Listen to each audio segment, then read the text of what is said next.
wasaaradda beeraha ee gobolka Daadmareer ayaa maanta si rasmi ah u bilowday mashruuca beero qodista ee wasaaradda beeraha ee heer qaran ka wado deegaanka Xaaxi oo ka tirsan gobolka Daadmareer waxaana bulshada deegaankaasi Xaaxiyeed ka mahad celiyeen dadaalka ay wasaaradda beeruhu ka wado deegaanada gobolka iyagoo u mahad celiyay wasiirka wasaaradda beeraha 1250 saacadood inay ku qado oo ugu tala gashay inay dhiirigelin ku samayso dadka beeraleyda ah arrintaas oo ay dadku xayaad aad ugu riyaaqeen oo wasiirka beeraha oo aanu aad ugu amaanayno Axmed Muumin Said dhulkaan ugu tala galay in la beero oo laga beero 1200 saacadood waa dhulka bannaan oo biyo ka qoyan dooxii ay soo kinaal ku soo biyo furaya dabeetana waa dhulka ilaa iyo 5 kilomitir oo dhinacaas weeyaan xagana waxa weeyaan waa ilaa 1 kilomitir imaka waxa qabsaday dad garanaya beeraha oo beeralaya oo madaxweynuhu beeraha garanaya in beeraha wax laga soo baxo oo wasiirka beeraha uu sugan yahay nin beeralaya oo inaan dhulka laga maarmayn garanaya waa ilaahay mahadi haddii cagaf maanta la keenay oo dooxina loo kala duduway halkaa waxaan leenahay madaxweynaha isuduwaha beeraha horta dixdan badankeeda aad noogala shaqeeyay maanta waxaan joognaa dixdii Xaaxiyaad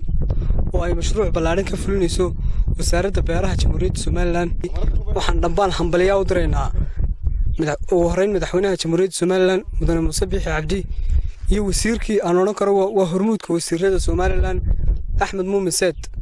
oo uu yahay wasiirka qura ee ugu soo booqday gobolkan mashaariic ka fuliyay أنا وحقبت كيس اللي إحنا بنود سو كوب كريم سجى يسكتوها بيرها قبل كذا مرة وإثناء شخص وسيرك كساعدي إنه تدار كين تهلك كيستو استدواء وسارد بيرها قبل كذا مرة جمال ديغ محمد أو قدام بنتي الكاسي كهاد ليا فافاين كبحيي مشروع عن بير قدست يرجل نيس وسارد بيره المانتا الكا كم غدا أركيسان أرونا هاوشي مشروعي أي دولة كير جلسي حكومة سومالان وشالة iyo xaaxi iyo beer maadaama ay xaaxi iyo beerihiin climate-ka ay ku kala duwan yihiin wajaale waxaan maanta bilaabaynaa si xaaxiyad baan maanta ku jirnaa waxaan halka ka wadnaa inaanu kanaalkii biyaha loo jeexayay oo aanu jeexno qaybtii aanu beeraynay oo hadhowna sii mari doono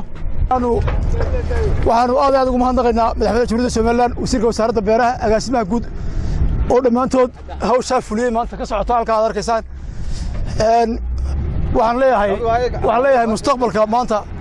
madaxweynaha Jamhuuriyadda Somaliland waa madaxweynihii kaliya ee yiri dalka dadku hoos ha u eegaan waa dhulka ku foorarsada oo xala soo baxa Muuse Salebaan Maxamed warbaahinta qaranka Somaliland magaalada Odweyn